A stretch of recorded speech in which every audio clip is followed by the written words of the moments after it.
Hola a todos, buenas tardes, bienvenidos a un servicio más de fin de semana de Calvary Aguacaliente. Estamos aquí en la ciudad de Tijuana, al norte del país. Y bien, pues a los fines de semana estamos hoy estamos terminando con la serie Carta a los Romanos. Esta serie la terminamos hoy y Pablo va a cerrar esta maravillosa carta mostrando su corazón, un corazón misionero, un corazón que nosotros en este tiempo podemos aprender tantas cosas de ese corazón. Y vamos a terminar con esta carta, con este último mensaje el día de hoy. Y vamos a iniciar la próxima semana, con el favor de Dios, con las cartas de Pedro, con las cartas del apóstol Pedro, cartas apostólicas también.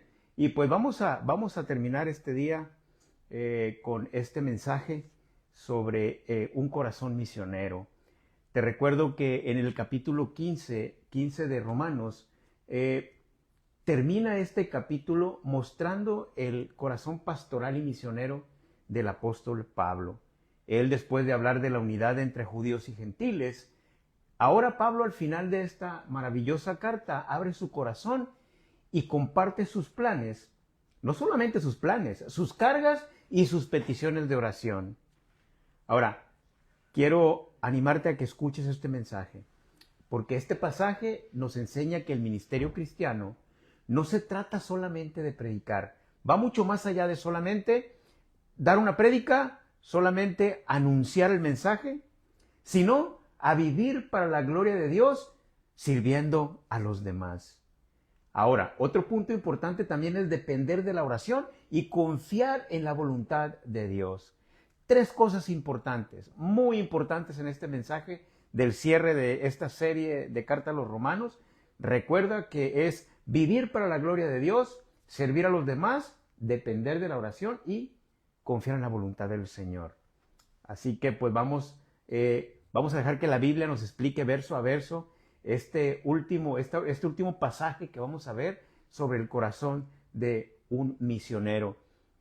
Pues fíjate que hay un niño muy preguntón. Yo de niño era muy preguntón. Hay un niño que le pregunta a su papá y le dice: papá, ¿por qué el pastor siempre está viajando? Se la pasa viajando de un lado a otro. El papá le respondió: porque está obedeciendo al llamado de Dios. El niño pensó por un momento y dijo: qué bueno, porque si estuviera obedeciendo a mi mamá, ya hubiera regresado muy temprano. A veces pensamos que los planes son nuestros, pero Dios tiene una agenda mucho más grande. Dios tiene un propósito más grande para cada uno de nosotros. Dios tenía un propósito reservado para el apóstol Pablo, y vemos cómo él termina mostrando ese corazón de un verdadero misionero. Bien, si estás tomando notas, te animo a que lo hagas. Estamos en Romanos capítulo 15, versículo 23 al 33, y el título para nuestra enseñanza el día de hoy es El corazón de un misionero. El título, una vez más, El corazón de un misionero. Romanos capítulo 15, versículo 23 al 33. A través de nuestro estudio verso a verso, vamos a ver 4 puntos de aplicación. En esta ocasión son enseñanzas. Enseñanzas que nos deja este maravilloso pasaje bíblico que necesitamos como cristianos para madurar espiritualmente, ponerlos en práctica. Estos 4 puntos de aplicación vienen como 4 enseñanzas sobre el corazón de un misionero. 4 enseñanzas vamos a ver. Hay muchísimas más, pero nos vamos a enfocar en 4 enseñanzas muy importantes sobre el corazón de un misionero. Bien, si tú tienes una Biblia en tu mano, un dispositivo, te animo a que lo abras conmigo. Vamos a leer el versículo 23 y 24. Te recuerdo que estamos en el capítulo 15 de Romanos. Versículo 23 y 24 dice así: ahora que terminé mi trabajo en estas regiones y después de todos estos largos años de espera, tengo muchos deseos de ir a verlos. Estoy pensando viajar a España. Cuando lo haga me detendré en Roma, y luego de disfrutar de la compañía de ustedes por un breve tiempo, podrán ayudarme con lo necesario para mi viaje. ¿Dónde estamos en nuestro estudio verso a verso el día de hoy? Bien, te recuerdo que en nuestro estudio pasado estuvimos viendo nosotros sobre los ministros de la gracia. Exactamente igual en el capítulo 15 del libro de Romanos, la primera parte de este maravilloso capítulo nos mostraba sobre cómo los ministros, aquellos que Dios había depositado su gracia en ellos eran administradores, ministros de este amor maravilloso, de esta gracia, de la fe, de todo lo que es la salvación del creyente. Ahora, al acercarse al final de esta carta estuvimos viendo que Pablo abría su corazón y comienza a contarles aspectos personales de su ministerio. Esa fue en la primera parte. Luego, después de exhortarlos sobre las grandes doctrinas de la salvación, exhortando a los creyentes de cómo vivir en unidad, ahora explica por qué les escribió con tanta claridad y cuál era la misión que Dios le había confiado a él. Dios, como a muchos de nosotros, nos ha confiado una misión.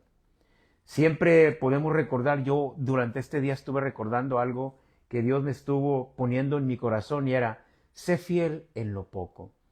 Desde la mañana que estuve yo, que me levanté, estuve escuchando eso en mi corazón. Sé fiel en lo poco. Ahora, este pasaje que estábamos viendo nosotros la semana pasada nos mostraba a un siervo apasionado por Cristo. También era un siervo dependiente del Espíritu Santo y sobre todo comprometido con llevar el Evangelio a lugares donde nadie había predicado. Eso era el corazón de Pablo. Ahora, Pablo nos presentaba más que una biografía ministerial, era una ventana de su corazón, de un hombre completamente entregado a Dios. Ahora, en esta parte, vamos a unir este mensaje con el mensaje del día de hoy. Y ahora Pablo en los primeros 2 versículos, él nos presenta a un siervo con una gran visión, a un siervo con una visión tan inmensa como lo es la gracia y el amor de Dios. Vamos a leer el versículo 23, los versículos 23 y 24 una vez más para conectar nuestro sermón el día de hoy. Versos 23 y 24 dicen así: ahora que terminé mi trabajo en estas regiones y después de todos estos largos años de espera, tengo muchos deseos de ir a verlos. Estoy pensando viajar a España. Cuando lo haga, me detendré en Roma y luego de disfrutar de la compañía de ustedes por un breve tiempo, podrán ayudarme con lo necesario para mi viaje. Pablo dice, ahora que terminé mi trabajo en estas regiones, hace muchos años que deseo visitarlos. Este era el maravilloso corazón de Pablo. Pablo había evangelizado ampliamente desde Jerusalén hasta Ilírico. Romanos 15 y 19 nos presenta este pasaje donde Pablo menciona que él había estado predicando desde Jerusalén hasta estas regiones. Ahora sentía que su trabajo principal en esta área estaba concluido y deseaba llevar el Evangelio a España. Pablo era un hombre que comenzaba la obra y la terminaba por completo. A no ser una vez que el Espíritu Santo le dijo, Señor, por ahí no, va a ir a usted a este lugar. El Espíritu Santo redirigía el corazón de Pablo. Pablo era un hombre, un misionero con un corazón sensible al Espíritu Santo. Ahora Pablo entonces dice, ya estoy por terminar mi trabajo en esta región y ahora quiero llevarles el Evangelio allá a España. España en este momento representaba el extremo occidental del mundo conocido por el Imperio Romano. Era una ciudad donde pues sabemos que había una cultura de filosofía. Habían diferentes culturas como la judía, los griegos estaban ahí y pues era un lugar muy concurrido, puede decirlo, donde se movía el dinero, las finanzas, el gobierno. Así que esto estaba en el extremo occidental del mundo conocido como el Imperio Romano. Pablo no buscaba construir sobre el fundamento de otros, eso lo dejaba muy claro. En Romanos 15:20 él no lo dijo bien claro, que él no buscaba construir sobre un fundamento donde Jesús ya había sido anunciado. Quería alcanzar lugares donde Cristo aún no había sido anunciado. La palabra que usa Pablo, griega para deseo, el deseo que él tenía, esto implica un anhelo profundo y constante, un anhelo que no se iba de su corazón. Él decía, mi deseo, el deseo que tengo por llevarles el Evangelio a España. el Espíritu Santo, recuerda que guía la expansión de la iglesia. Él es el que estaba a cargo de cómo la iglesia se iba a expandir y le tocaba llegar el mensaje a España. Esto era la gran comisión. No era exclusivamente para los 12 apóstoles. Esta gran comisión no había sido dada solamente para los 12 discípulos que caminaron con Jesús. Es la misma misión permanente del pueblo de Dios. Jesús lo dijo en el Evangelio, dijo en Mateo 28:19, vayan y hagan discípulos de todas las naciones. Y estas palabras estaban en el corazón de Pablo. Bien, aquí hemos encontrado entonces nuestra primera enseñanza sobre el corazón de un misionero. La primera enseñanza sobre el corazón de un misionero es: Dios quiere que vivamos con una misión clara. Una vez más, la primera enseñanza sobre el corazón de un misionero es que Dios quiere que vivamos con una misión clara. Y la pregunta obligada es: tú como cristiano maduro, como creyente, ¿tienes tu misión bien clara, bien definida? ¿Le has pedido en oración al Señor Jesús, al Espíritu Santo, al Padre de Gloria? ¿Le has pedido que te dé claridad en la misión que tú tienes para el Evangelio, para llevar el Evangelio, para compartir el Evangelio? Está clara la misión, porque esa es nuestra primera enseñanza. Que Dios quiere que nosotros vivamos con una misión clara. Que vivamos nosotros sabiendo con claridad cuál es nuestra misión aquí en la tierra. Pablo sabía por qué existía y hacia dónde iba. Y esta es una gran enseñanza. Ahora, Pablo lo sabía porque era un hombre que era sensible al Espíritu Santo. Esto es muy importante. Cuando somos sensibles al Espíritu Santo, somos hombres y mujeres de oración, son cristianos maduros que son tan sensibles que saben la razón por la que existen, la razón por las que han sido llamados al cristianismo, la razón por las que han nacido de nuevo y hacia dónde se dirigen. Muchos viven reaccionando solamente a las circunstancias. No son sensibles al Espíritu Santo, sino ven las circunstancias y dicen, por aquí es. Ven que se abre quizá alguna puerta de circunstancia y entran corriendo por ahí. Pero ser sensible al Espíritu Santo se logra con una comunión íntima con Él. El creyente debe caminar con un propósito. Para comenzar necesitamos nosotros a decirle, Señor, ¿cuál es el propósito por el que me has llamado? ¿Cuál es el propósito primordial al cual tú me has llamado el día de hoy? Proverbios 29:18 nos dice, cuando la gente no acepta la dirección divina, se desenfrena. Qué tremendo es esto, ¿eh? Esto es un pasaje tan maravilloso que nos confronta para no vivir una vida desenfrenada. Pero cuando la gente no acepta la dirección divina, entonces sucede este desenfreno y vamos directos a un caos. Efesios 2:10 también Pablo le escribió a la iglesia en Éfeso y les dijo, somos la obra maestra de Dios para hacer las buenas acciones que preparó para nosotros. ¿Sabías que Dios de antemano, antes de llamarte, Él tenía preparado un camino, una misión, un lugar para tu vida? Quizá a lo mejor tú todavía no lo sabes porque no has tomado el tiempo en decirle, Señor, ¿qué me corresponde a mí de esto? Hoy el Señor, yo estoy maravillado porque hoy me dijo, sé fiel en lo poco. Sé fiel en lo poco. Y le digo, Señor, ¿qué es poco? Porque lo que podría ser poco para Dios puede que sea mucho para mí, no sé. Pero fue una palabra que me confrontó durante el día. Así que somos la obra maestra de Dios. Ahora, este día preguntémonos nosotros desde el fondo del corazón, ¿estoy viviendo para mis propios planes? Oh, qué maravillosa se ve esa plantación nueva. Señor, qué maravilloso se va a ver. Qué maravilloso se ve, Señor, si yo me voy a las Filipinas o viajo a Argentina, Señor. Padre, me deberías de llevar a España donde Pablo predicó. ¿Pero estás viviendo para tus propios planes? ¿O estoy invirtiendo mi vida en lo eterno? ¿Estamos dejando que Dios manipule nuestro corazón, nuestra mente, nuestra intención? Son palabras de aplicación muy fuertes y muy esenciales para la vida del creyente. ¿Estoy viviendo para mis propios planes o estoy invirtiendo mi vida en lo eterno? Ahora, vamos a continuar y vamos a ver que, sin embargo, esta misión, una misión verdadera, siempre nos llevará a servir a otros. Ahora Pablo nos va a nos va a enseñar que esta misión verdadera siempre va a envolver el servicio a los demás.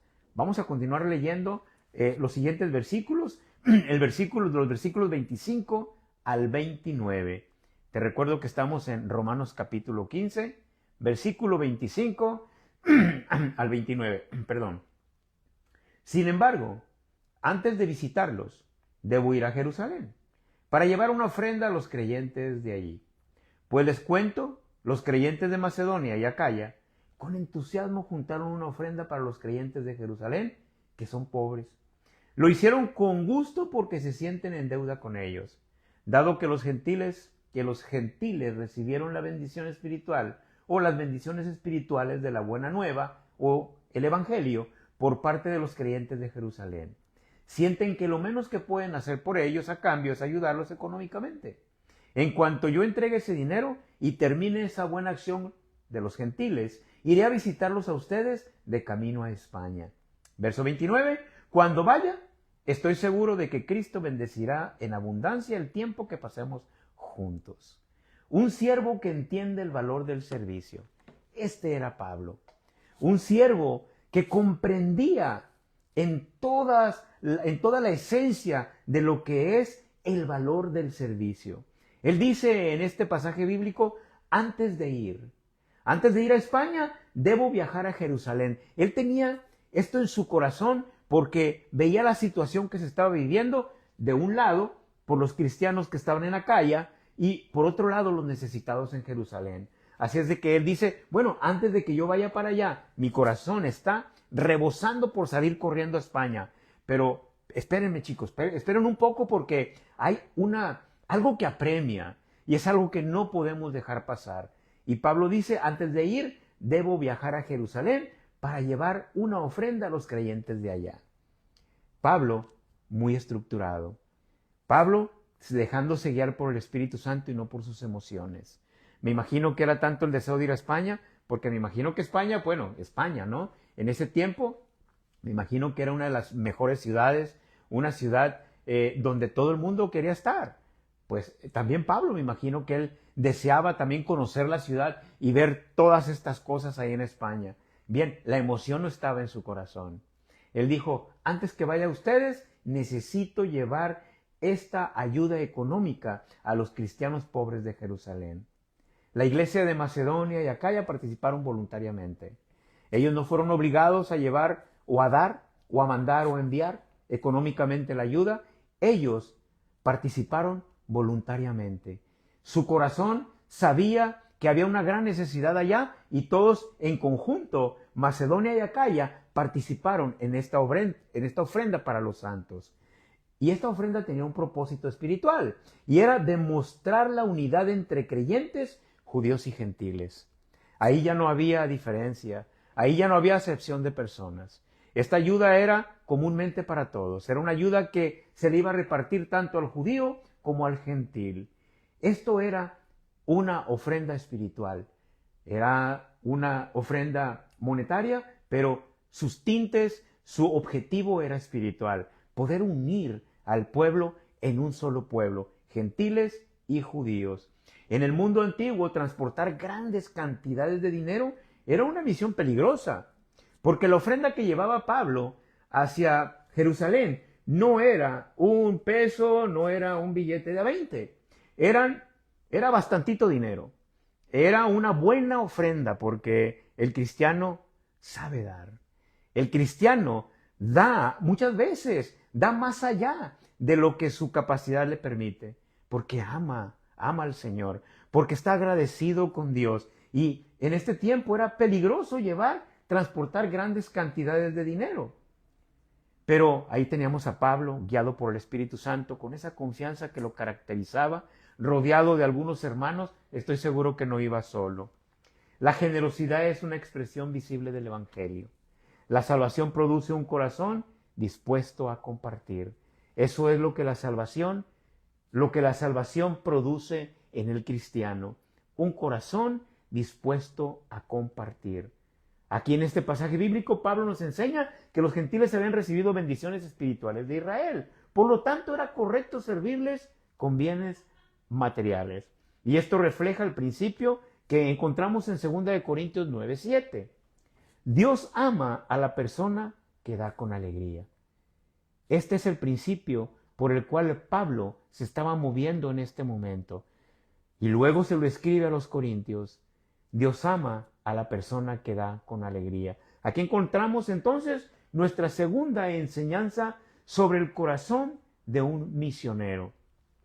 La segunda enseñanza sobre el corazón de un misionero es: el Evangelio produce corazones generosos. Una vez más, la segunda enseñanza sobre el corazón de un misionero es que el Evangelio produce corazones generosos. La iglesia primitiva entendía que ayudar a los hermanos era parte de la adoración. No era simplemente para ser vistos o para mandarles alguna noticia de que ellos sí tenían un poquito de solvencia. Ahí les van unos cuantos pesos para que vean que en Macedonia y en Acaya sí tenemos lana. Ahí les va. No era eso el sentir del corazón de los hermanos de Macedonia y Acaya. Esta iglesia primitiva entendía que ayudar a los hermanos era parte de la adoración. La ayuda monetaria, la ayuda en el servicio, cualquier servicio que le damos o hacemos por los hermanos, recuerda que es parte de la adoración del creyente maduro. La generosidad no depende de cuánto tenemos, sino de cuánto confiamos en Dios. Me imagino que en Macedonia y Acaya habían hermanos que dieron mucho y habían hermanos que de lo que tenían dieron con un corazón sincero y alegre lo que Dios le puso en el corazón. Pero todos formaron una buena ofrenda para que Pablo pasara y la llevara a Jerusalén. Hechos 20:35 dice que hay más dicha en dar que en recibir. Esto es maravilloso.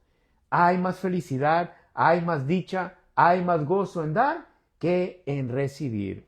Hebreos 13:16 también nos dice de esta manera: no se olviden de hacer el bien y de compartir con los que tienen necesidad. Ahora, te recuerdo que podemos nosotros servir de 4 maneras. Podemos servir con nuestro tiempo, con nuestros recursos, con nuestros talentos y nuestra hospitalidad. ¿De qué manera estamos sirviendo el día de hoy? ¿De qué manera estás sirviendo tú como cristiano maduro? ¿Estás poniendo tu tiempo para el servicio? Quizá tus recursos, talentos, hospitalidad. ¿Cómo se está moviendo tu vida espiritual el día de hoy? En el servicio. Así como lo hizo Macedonia y Acaya, financieramente. Porque también ellos sirvieron, no solamente financieramente. Pablo sirvió con su tiempo, haciendo este viaje hacia Jerusalén y esperando ir a España, pero primeramente su deseo era llevar esta gran ofrenda. Ahora Pablo sabía que ni los recursos ni los talentos sustituyen una necesidad fundamental, y es la oración. Él lo sabía en su corazón. Él dijo en el pasaje que acabamos de ver que él estaba muy, muy conmovido de llevar esta ofrenda primero antes de ir a España. Ahora Pablo nos va a enseñar que la oración es más fundamental todavía que las necesidades o los talentos o el dinero. Vamos a ver esto en Romanos capítulo 15, versos 30 y 32. Vamos a leer los versículos 30 y 32. Dice Pablo: mis amados hermanos, les pido encarecidamente en el nombre de nuestro Señor Jesús que se unan a mi lucha orando a Dios por mí. Háganlo por el amor que me tienen, ese amor que el Espíritu Santo les ha dado. Pídanle que me libre de los que están en Judea, que se niegan a obedecer a Dios. Pídanle también que los creyentes de ahí estén dispuestos a aceptar la ofrenda que llevo a Jerusalén. Entonces, por la voluntad de Dios, podré ir a verlos con un corazón alegre y nos alentaremos unos a otros.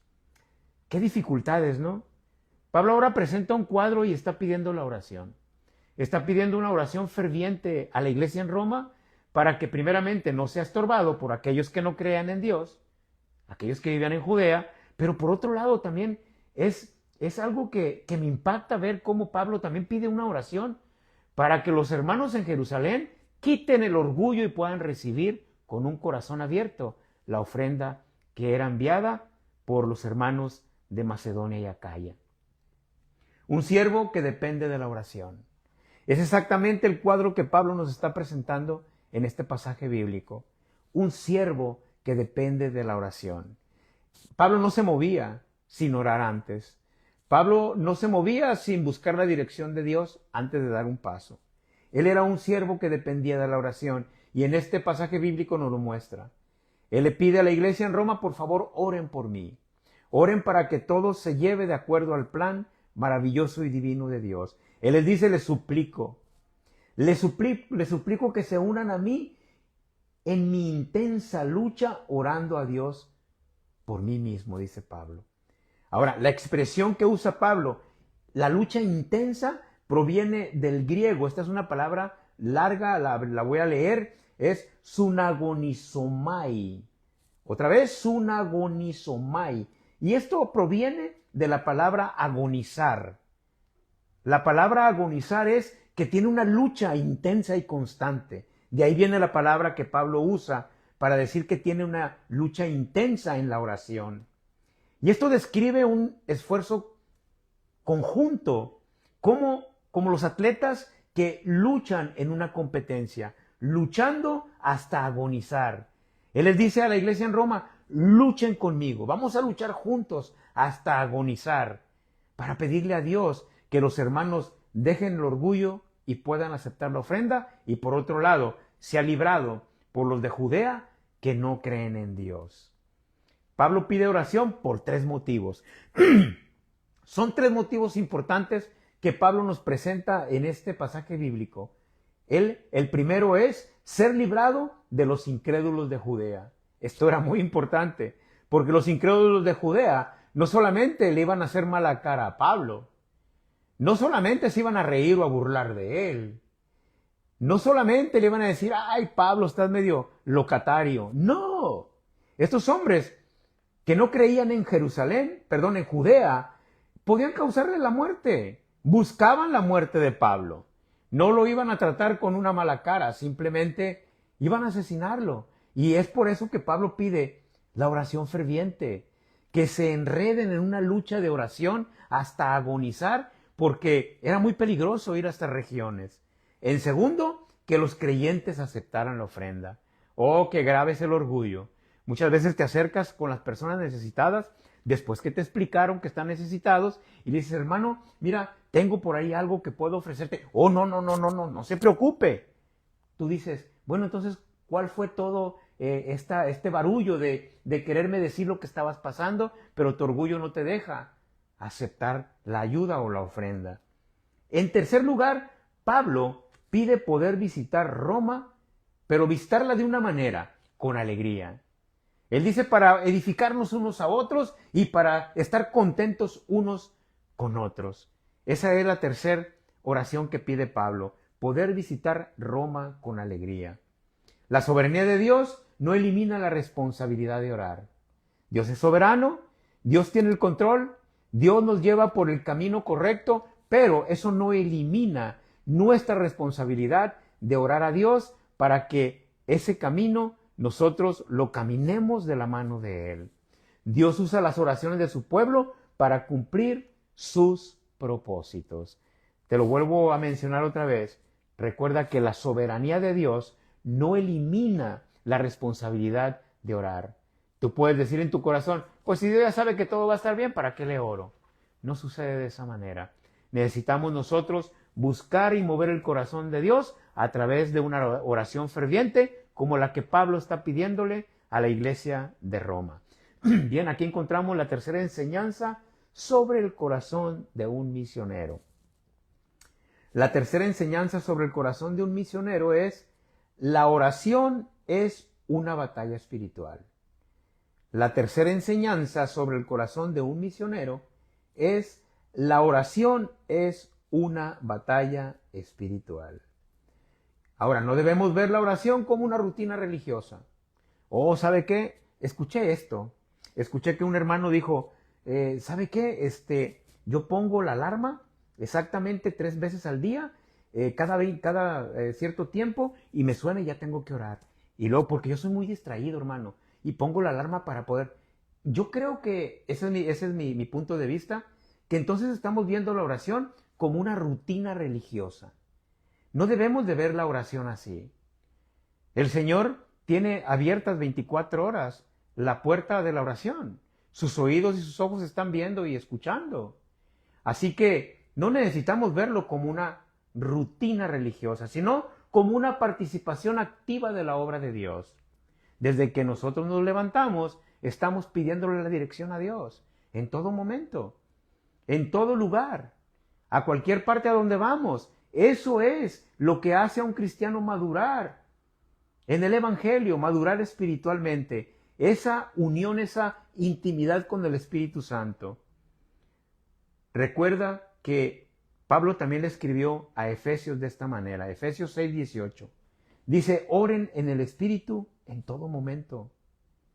Él no dijo dijo, pongan la alarma en el teléfono y oren cuando suene. No, oren en el Espíritu en todo momento. ¿Por qué se nos olvidará orar muchas veces? No tengo yo la menor idea por qué suele suceder, pero deberíamos de estar nosotros apercibidos que eso es lo que el cristiano maduro necesita estar haciendo. Oren en el Espíritu en todo momento. En Santiago 5:16 escuchamos esta frase. La oración ferviente de una persona justa tiene mucho poder. Ahora tú puedas decir, pues sí, yo le digo a mi hermano que ore, pero yo no lo veo tan justo. No te preocupes, Dios lo ve justo a través de Jesucristo. A través de Jesucristo también tú, que te sientes injusto, Dios te ve justo. Así que ora, échale ganitas. Porque la oración ferviente de una persona justa tiene mucho poder, no por tu justicia, sino por la justicia de Jesucristo. Porque a través de Jesucristo Dios nos ve justos. Por favor, ora, que esa oración ferviente tiene mucho poder. Acércate no viendo la injusticia de las personas, porque Dios los ve justo. Especialmente al cristiano que ha nacido de nuevo, especialmente al cristiano que es ferviente en la oración. La oración ferviente de una persona tiene mucho poder.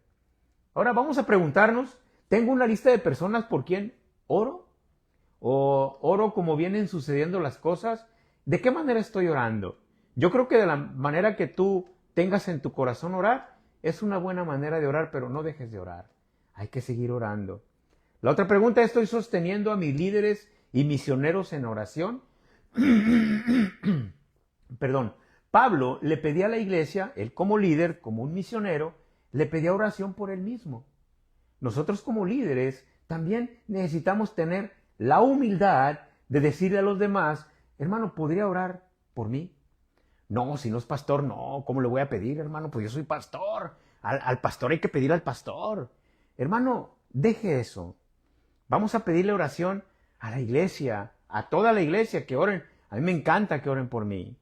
A mí me encanta ir a un lugar y decir, hey, por favor, ora por mí. Si me ves caminando, sácame del camino y dime, hermano, pastor, Mario, como me quieras llamar, voy a orar por usted. Por favor, oren por mí. Oren constantemente por mí y por mi familia. No importa si tú no estás sirviendo, no importa. Si tú amas a Dios, has dado tu vida a Jesús, por favor, ora por nosotros. Ahora, cuando hemos hecho nuestra parte, que es la parte de la oración, ahora queda una última lección. Descansar en la voluntad de Dios. Pablo ahora nos va a presentar cómo descansar en la voluntad de Dios. Recuerda que Dios usa las oraciones de su pueblo para cumplir con sus propósitos.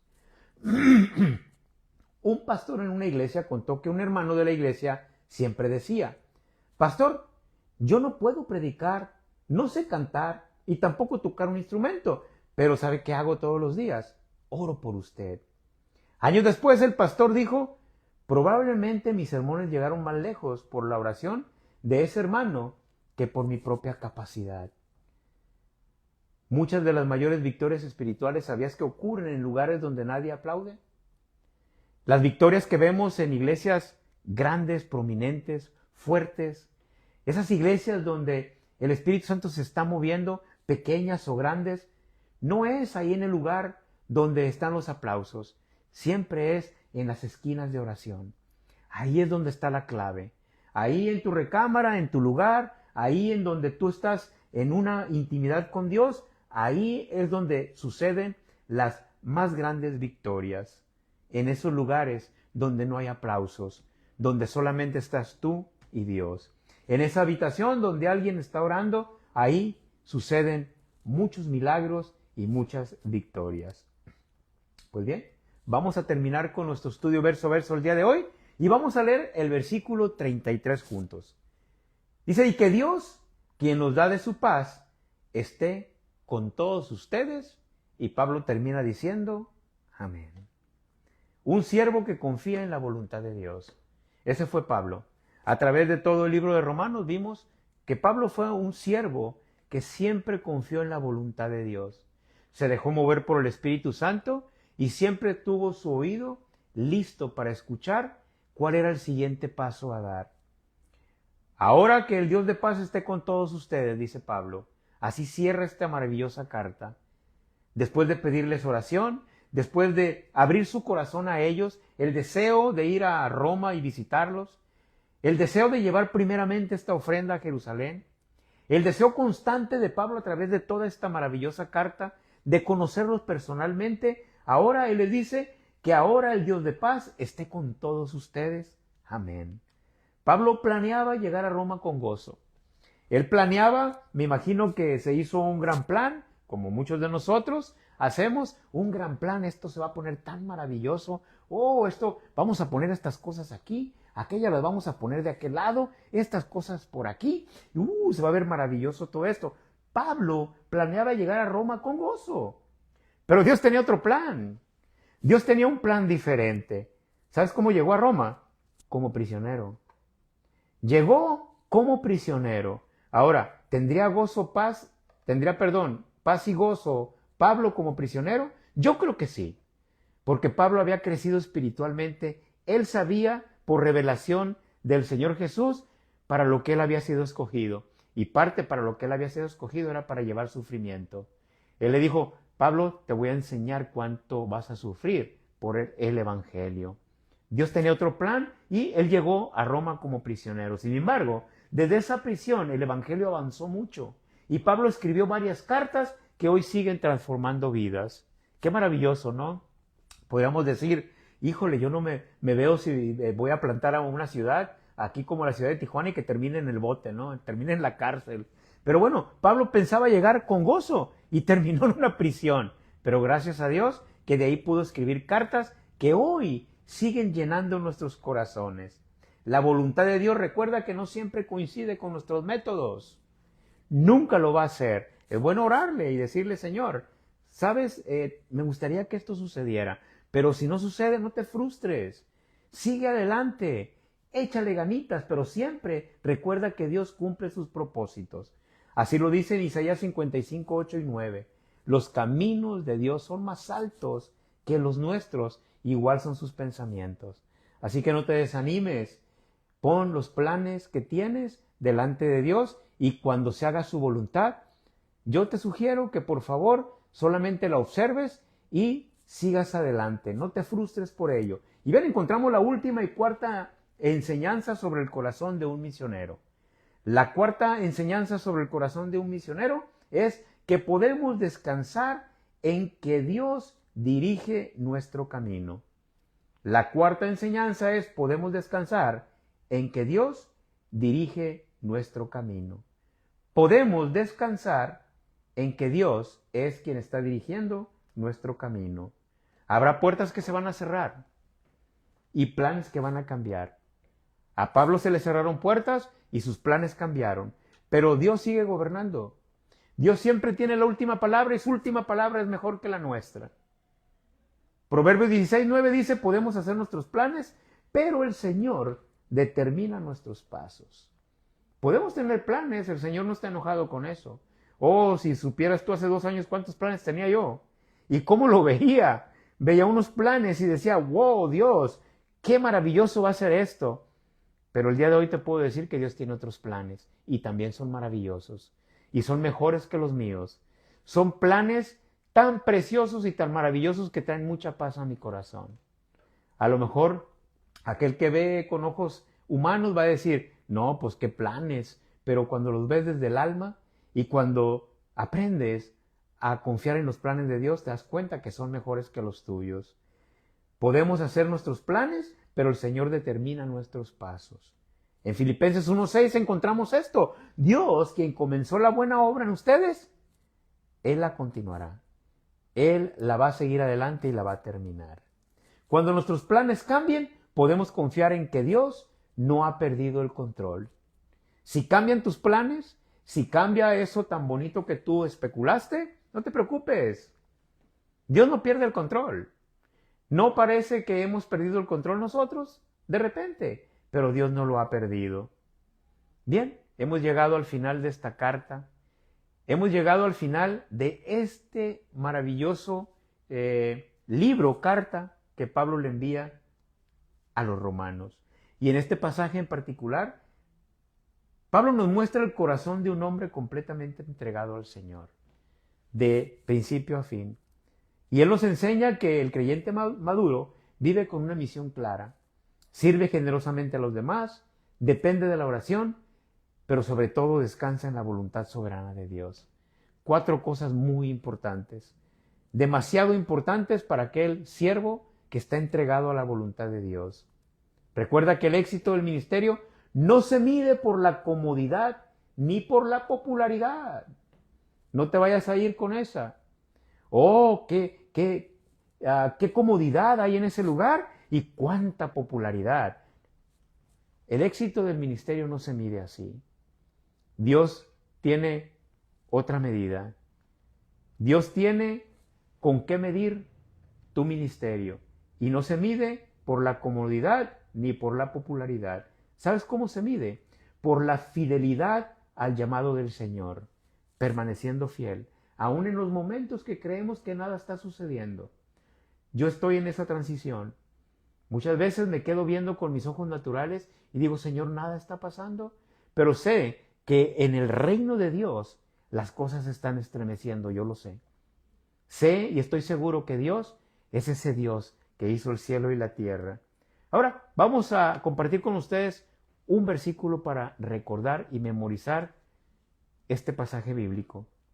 Dice Pablo, le suplico, hermanos, por nuestro Señor Jesucristo y por el amor del Espíritu Santo, que se unan a mí en mi intensa lucha, orando a Dios por mí. Para finalizar este estudio bíblico, yo les pido que esta oración la hagan por mí y por mi familia. Yo les suplico, hermanos, Romanos 15:30, les suplico por nuestro Señor Jesucristo y por el amor del Espíritu Santo, que se unan a mí y a mi familia en esta lucha intensa, orando a Dios por esta familia, por la familia que formamos Calvary Aguacaliente, por mi familia, por mi esposa y mis hijas. Por favor, únanse a esta lucha. Lo mejor está por venir. Hay cosas maravillosas que vienen, estoy seguro. Recuerda que la idea central de esta enseñanza es un corazón enviado por Dios, vive para servir. No es otra cosa que vivir para servir. Yo quiero animarte a que ores con perseverancia, con confianza plena en la perfecta voluntad de Dios. No te detengas de orar, que Calvary Aguacaliente va a seguir adelante. Seguimos adelante predicando las buenas nuevas de salvación. Seguimos adelante próximamente el sábado, con el favor de Dios. Vamos a continuar con las cartas del apóstol Pedro. Y de la misma manera vamos a estar transmitiendo también a las 7 de la tarde. A las 7 desde Tijuana, para que te conectes con nosotros y vamos a comenzar con las cartas de Pedro. El jueves pasado tuvimos un poquito de inconvenientes para poder transmitir el mensaje de Génesis, pero el próximo miércoles iniciamos Génesis. Iniciamos con este maravilloso libro, Génesis, el próximo jueves, y el próximo sábado, las cartas apostólicas de Pedro. Dios les bendiga y nos vemos, con el favor de Dios, nos vemos el próximo jueves. Dios les bendiga grandemente.